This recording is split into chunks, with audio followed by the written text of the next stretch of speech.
પગ દુખે એટલે માલિશ કરવું, બામ લગાવવું આ કાયમી ઇલાજ નથી. પગના દુખાવા પાછળ 5 મોટા કારણો હોઈ શકે છે.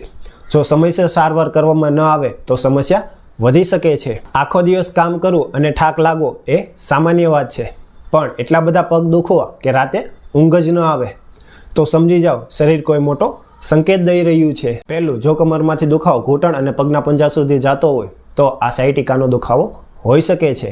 બીજું, જો કમરની નસો ફૂલેલી અને લીલા રંગની દેખાતી હોય તો આ વેરિકોસ વેઇન હોઈ શકે છે.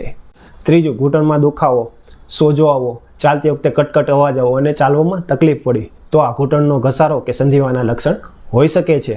ચોથું, જો શરીરમાં vitamin B12, vitamin D, calcium અને મેગ્નેશિયમની ઉણપ હોય તો પગમાં બળતરા થવી, કળતર થવી, નબળાઈ આવી જેવા લક્ષણો હોઈ શકે છે. પાંચમું, જો તમે કલાકો સુધી એક જ જગ્યાએ બેસીને કામ કરો છો તો તમારા પગમાં લોહીનું પરિભ્રમણ બરાબર નથી થતું, જેને કારણે ખાલી ચડવી અને પગમાં દુખાવો થઈ શકે છે. ખાલી પેઇન કિલર લઈને દુખાવાને દબાવવાનું બંધ કરો. આ બધામાં આયુર્વેદની ચિકિત્સા શ્રેષ્ઠ છે. જો તમને પગ દુખતો હોય તો સ્વસ્તિ આયુર્વેદ પંચકર્મ હોસ્પિટલની મુલાકાત લો અને આ વિશેની સંપૂર્ણ માહિતી જોતી હોય તો કોમેન્ટ કરો લેગ પેઇન.